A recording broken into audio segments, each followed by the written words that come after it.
Et toujours dans ce registre, mandaté par le ministre en charge de l'aménagement du territoire, le ministre d'État Jean-Jacques Bouya, le délégué général aux grands travaux, Oscar Otoka, a effectué une mission d'inspection dans les districts d'Olombo, Abala et Alembe dans le département de la Kénie-Alima. Objectif, se rendre compte de l'état d'avancement des projets structurants qui se déroulent dans ces départements. Reportage point sonore à Banzuno. Dans le cadre de l'impulsion donnée par le gouvernement pour l'achèvement des infrastructures structurantes, une mission de la délégation générale aux grands travaux conduite par son délégué général, Oscar Otoka, s'est déroulée récemment dans la partie septentrionale du pays, précisément dans le département de la Kénie-Alima. Objectif visé, entre autres, évaluer l'état d'avancement de plusieurs projets jugés importants pour le développement socio-économique du pays. La route Olombo-Abala, c'est un chantier en cours qui est pour le moment circoncis dans les 5 premiers kilomètres. Et après le traitement de ces 5 kilomètres, nous allons nous déporter vers 5 autres.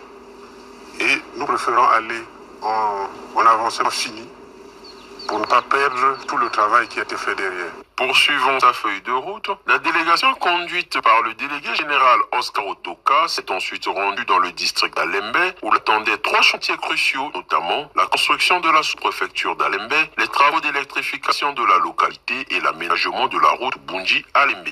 Sur l'instruction de M. le ministre d'État, il nous a été prescrit d'arriver ici à Alembe, regarder 3 chantiers qui se déroulent ici dans le district d'Alembe. Nous avons visité tout ce matin le chantier de la sous-préfecture d'Alembe. L'entreprise s'est installée.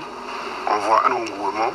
Et là-bas aussi, on a bon espoir que les travaux se dérouleront très vite, selon le calendrier et dans les règles de l'art. L'achèvement imminent de ces projets viendra sans nul doute apporter des soulagements à l'endroit des populations vivant dans le très enclavé. Il ne s'agit pas seulement d'Alembe centre qui va en bénéficier de cette ouverture de route. Vous voyez bien que pour l'électrification d'Alembe, il a fallu que le courant soit tiré dans la rasière. Et pour faciliter l'entretien, naturellement, il faut qu'une digue parallèle soit faite pour que les agents d'exploitation puissent bien regarder tout le travail qui a été fait et faciliter la réparation et éventuellement l'entretien de la ligne.